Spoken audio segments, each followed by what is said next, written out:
April is the month of sunshine, showers, flowers, and exams. So I thought today I would help out my fellow sufferers with some tips.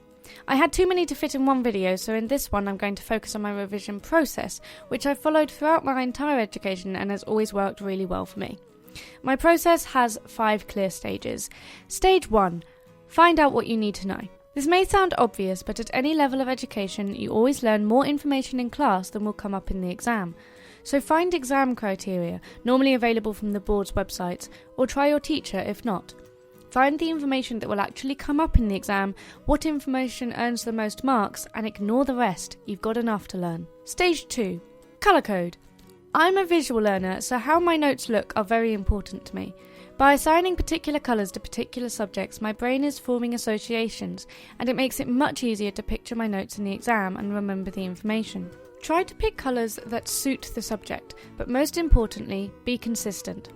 I chose red for biology back at GCSE, and this has helped me remember the biological approaches in my psychology A-level. I've had people make fun of how seriously I take the colour choosing, but honestly, come back and say that when you've got 9 A-star grades to your name. Just a quick note, if you're not a visual learner, then I'm sorry, but I can't really suggest any specific methods like this, but I would say that you should try and find a way of categorising the information. Stage 3. Condense the notes.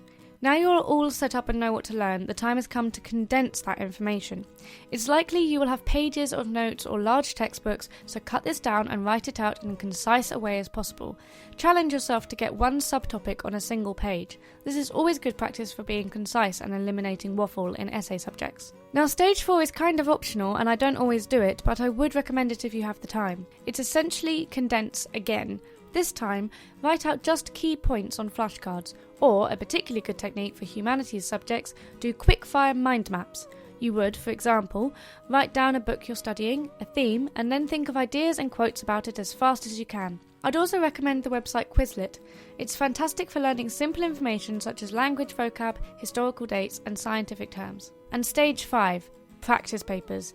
This is the most important stage, and if you've messed up and don't have time for anything else, just do this one. You can know everything there is to know about a subject, but if you don't know how to apply it in the exam, it's useless. Testing yourself on the information early on, rather than just copying or transforming it, forces your brain to make connections, and you will later find it easier to recall that information.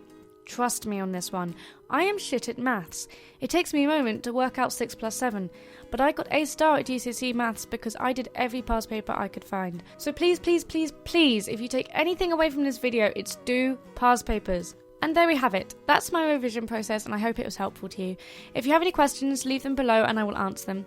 I will also be making another video on general tips. I'll link that here when it's done, so look out for that. Thanks for watching and see you tomorrow.